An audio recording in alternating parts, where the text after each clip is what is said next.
Not fastening skids to a package leads to manual handling. Skids visually convey to use a forklift or a pallet jack when handling.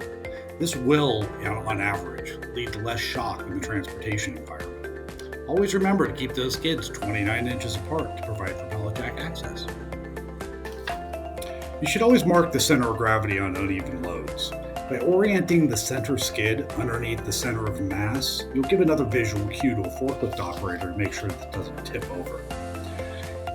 Also mark the CG on the exterior of the package, just a little bit of extra insurance to make sure it's handled properly. In order to pass a tip test, raise one side of the package up 22 degrees and release. The package should stabilize and not fall over. If it's not stable, the footprint should be increased until it is stable.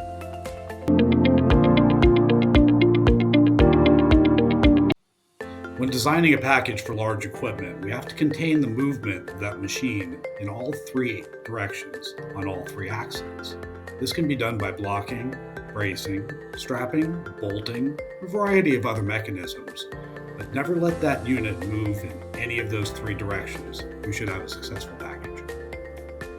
When blocking a unit in place, it's very important that the blocking be directly up against the unit, that no soft cushioning material is used that's going to absorb that space between the blocking and the unit itself. That'll allow for movement. Once it starts moving, it'll continue moving. Also make sure that blocking is securely bound to the base. Depending on the weight of the unit that you have, it may require different bolts to keep that blocking secure. When installing strapping, always use rigid corner protection. Any cushioning underneath that strap will give way eventually and the strap will loosen up. Also, make sure you're using the proper thickness of strap for the weight of the unit that you're holding down. Very important. When you place that strapping on, make sure it's at a 90-degree angle to the base. If it's less than 90 or greater than 90, it will slip during transport and start to loosen up.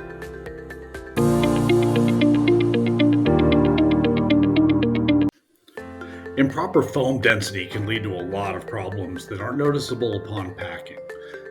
The density of foam is calculated by the weight of a cubic foot of foam. If a cubic foot, 12 inches by 12 inches by 12 inches, weighs 2.2 pounds, you're looking at 2.2 pound density foam.